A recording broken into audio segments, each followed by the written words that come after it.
welcome to a new installment of Embarrassing Fanfiction, in which I read to you terrible fanfiction that I wrote when I was 12 years old. Today, we are on Chapter 5 of The Next Generation at Hogwarts, which is the final chapter of this story.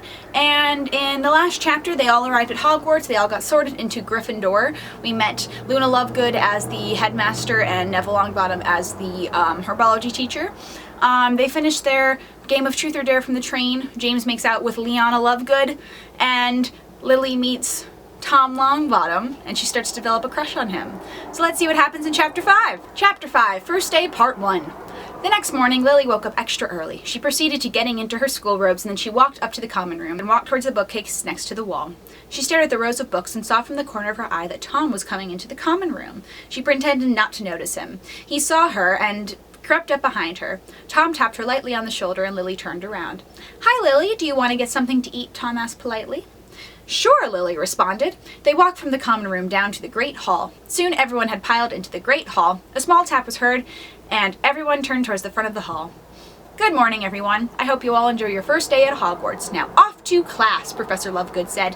There was a rustling of robes as everyone got out of their seats to get their books from their houses. When they arrived in the common room, Rose pulled Lily aside. "You and Tom seem to be getting along great," Rose remarked. "Yeah, he's really nice," Lily replied as she got her books together. She stood up and banged into someone. Lily looked up and was met face to face with a fourth year. "Sorry! I'm Chloe, by the way. If you want, I'll show you to class," Chloe whispered to Lily and Rose. "Thanks," Rose replied as they walked out of the common room and into the hallway. Chloe was very pale and extremely lanky. She had dark brown hair that was striped with shocking blue, green, purple, and pink highlights. Her eyes were surprisingly purple. Lily looked at her and knew that this girl didn't follow the crowd. Okay, then. Back to the story. "Lily, Rose, you look strangely familiar." Oh god, this is great. "You have raven black hair and stunning green eyes. And Rose, you have bright red hair and deep brown eyes." "Are your fathers Harry Potter and Ron Weasley?" Chloe asked.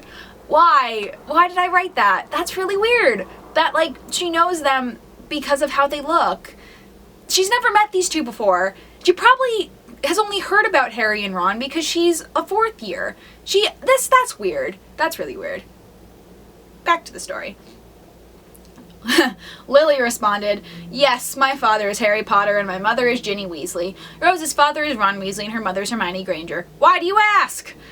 Chloe said, "Well, I idolize your mothers and fathers because they defeated Lord Voldemort, and your father is known everywhere because he's the boy that lived. Last year, Professor Lovegood had an assembly honoring your parents because it was the anniversary of the defeat of the Dark Lord." Okay. "It was? I didn't know that. Uncle Harry doesn't talk about the event much," Rose contemplated. "I didn't either, Rose." "Oh, here's Transfiguration. After class, do you want me to take you to your other classes?" Chloe asked. Lily and Rose nodded and walked into the classroom. "Hello, class. I'm your Transfiguration teacher. My name is Professor Patil, and I was an avid studier of Transfiguration when I came to Hogwarts," Professor Patil announced. All the students were sitting in a circle with Professor Patil in the middle. Gryffindor and Slytherin students were there. Lily sat in between Tom and Rose and listened intently. Rose looked over at Draco II. Lucius II, I think. The Malfoy kid. I'm just going to call him Malfoy kid because I'm not sure what his actual name is supposed to be. He was staring at her intently, focusing on her every feature. Rose stared back at him, getting lost in his ice blue eyes. Oh gosh, Tori. "Rose, you there? Hello?" Lily asked, snapping her fingers and waving her hands in front of Rose's face. "What? Oh, yeah, I was just looking around the room, taking it all in," Rose replied. Lily murmured, "Sure you were." "Huh?" Rose asked. "Oh, nothing. Just keep looking around the room, taking it all in," Lily said mockingly. Rose didn't catch on. "She's oblivious," Lily told Tom.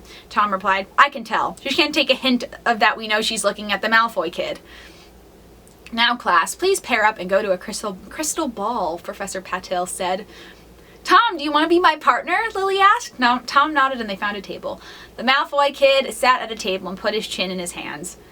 "Hi, do you mind if I sit here?" Rose asked timidly. "No problem," Draco, the Malfoy kid, replied. Tom elbowed Lily and whispered, "This class is going to be long with those two sitting together." Lily giggled in response. "Ooh, Rose's point of view! Now it's going to be coming from the first person." "Rose's point of view." I sat down at the Malfoy kid's table. He was staring at me with a look of interest like before. "Why are you staring at me?" I whispered. Your eyes are too beautiful to go amiss. I can't help looking at you, the Malfoy kid replied. I blushed and said, no one said that to me before. Do you want to hang out later? Malfoy kid replied. Asked. Sure, I answered. I turned to listen to Professor Patil, but I wasn't concentrating. I was daydreaming. Oh, wow. She has like a dream sequence of what she wants to happen with him. The Malfoy kid and I are walking on the grounds near the Gryffindor Tower during break. Rose, you're very beautiful.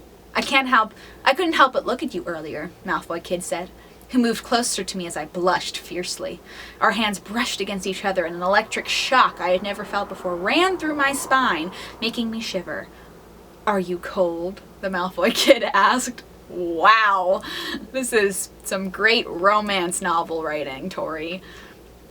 I'm fine, I answered. I laced my hands through his fingers. We moved closer together and our shoulders brushed slightly. I felt his pointer finger move to the bottom of my chin. I turned my head and saw him smiling at me.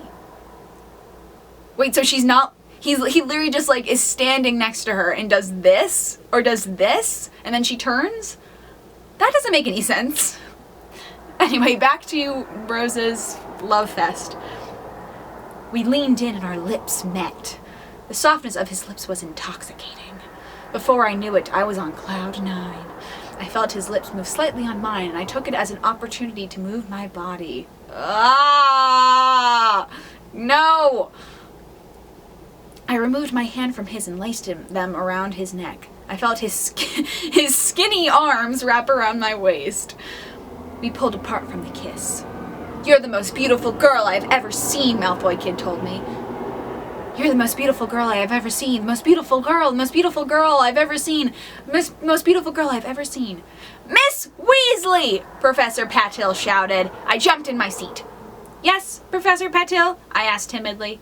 I will not tolerate daydreaming in my class, she yelled. Class is dismissed. I heard a bustling of movement as everyone got out of their seats and went to next period, herbology.